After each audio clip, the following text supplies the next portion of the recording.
Welcome to today's explainer. We are literally unlocking one of the absolute best tools in the English language for talking about the future. Seriously, if you've ever tripped up trying to express a plan, make a logical prediction, or just give a simple warning, you are exactly where you need to be. Today, it's all about mastering the first conditional.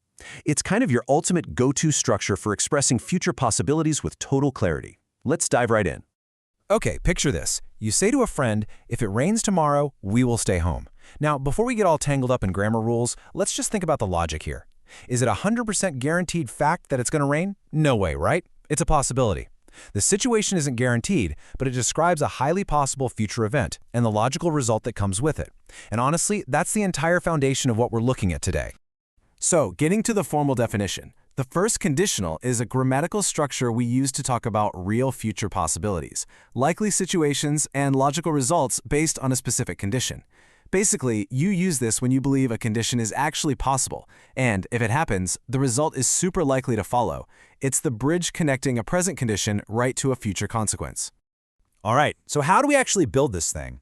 It really just comes down to two simple puzzle pieces. Step one is your condition. That's the word if plus the present simple. Tense. Step two is your result. That's will plus the base form of the verb. Snap those together, and you get something like, if you study hard, you will pass the exam. The condition, if you study hard, the result, you will pass. Really simple, elegant, and perfectly precise. Now here is where it gets kind of fun. You can actually flip these two building blocks around, but there's a tiny catch with the punctuation. When your if clause comes first to set the stage, you absolutely must use a comma before stating the result. But if you kick things off with the main result, like, we will stay home if it rains, that little word if works as a perfect bridge. That means no comma needed. Both ways are 100% correct, but nailing that punctuation really levels up your writing. So you might be thinking, okay, why does this really matter? Well, the first conditional isn't just some boring textbook exercise. It is the absolute engine of everyday conversation. There are 5 main ways we use this all the time. We use it for real future possibilities like hoping for good weather. We use it for logical predictions. We use it to give warnings. We use it for making promises or offers. And finally, we use it to talk about plans and arrangements. Let's actually look at a couple of these in the wild. Take a look at this one. It's a really powerful example of a logical prediction. If temperatures continue to rise, glaciers will melt faster. You see how perfectly that flows? It links a present, ongoing condition, rising temperatures, straight to a highly likely future consequence. This is exactly how scientists and journalists talk about cause and effect every single day. And here's one that brilliantly shows a warning. If you touch that wire, you will get an electric shock.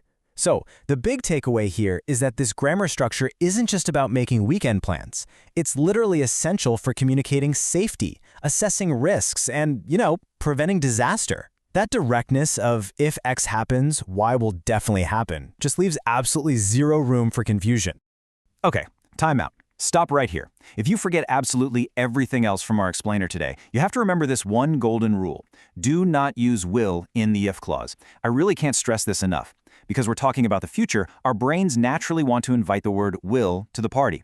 But guess what? Will is not on the guest list for the if clause. You've got to fight that urge. Let's really lock this into your memory. If you say, if it will rain, we will stay home, it just sounds awkward, right? That's because it's completely incorrect. The right way to say it is simply, if it rains, we will stay home. Even though we are talking about tomorrow, the if clause strictly demands the present simple. The word will is reserved exclusively for that second half, the main result. Moving right along, variations in time clauses, taking your grammar to the next level. Now that we've got the core rules fully locked down, let's explore 3 super common variations where we actually change the structure of that main result clause. So instead of always just using will, we can swap in modal verbs, words like can, may, should, or must. We can use imperatives, which are your direct commands, or we can even flip the whole thing to ask question forms. It's amazing how these slight tweaks completely change the flavor of what you're saying. Let's look at how this works. For the modal variation, if you finish early, you can leave. Boom, we swapped will for can. So now it's not a prediction anymore, it's giving someone permission. And for the imperative, if the alarm rings, leave immediately. No will in sight there either. It's a direct, urgent command. But notice how that first half, the if plus present simple, didn't change at all? We kept the foundation perfectly intact while just tweaking the main clause to say exactly what we meant. Oh, and here is another amazing variation. Time clauses. Did you know there are future time expressions that behave exactly like the word if? I'm talking about words like when, as soon as, before, and after. Just like if, these words set up a condition.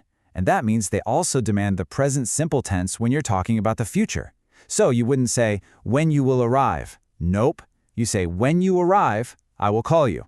Or, before they come, we will prepare everything.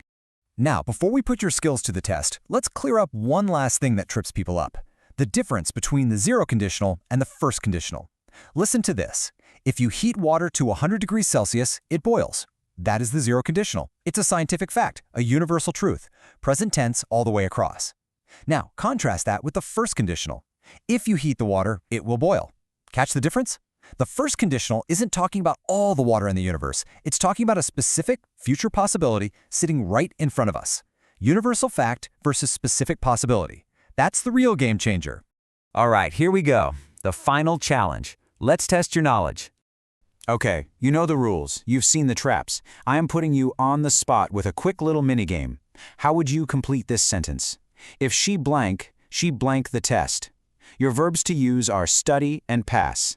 Think back to step 1 and step 2 of our formula, and keep that golden rule in mind about where will does and does not belong. Go ahead, say your answer out loud right now. I'll wait. All right, did you get it? If she studies, she will pass the test. Studies is our present simple for the if clause, and will pass is our will plus base verb for the result. If you nailed that, absolutely excellent job. Let's do one more. Can you spot the absolutely critical mistake in this sentence? If he will call, I will answer. Read it really carefully. Let your eyes scan for that one specific word that is completely trespassing where it shouldn't be. Do you see the error? Yup, you definitely caught it. The corrected sentence is simply, if he calls, I will answer. We had to kick will right out of that if clause. It was totally trespassing. Remember, not on the guest list. Never, ever put will right after if. Honestly, if you mastered just this one correction, your spoken English is going to sound infinitely more natural.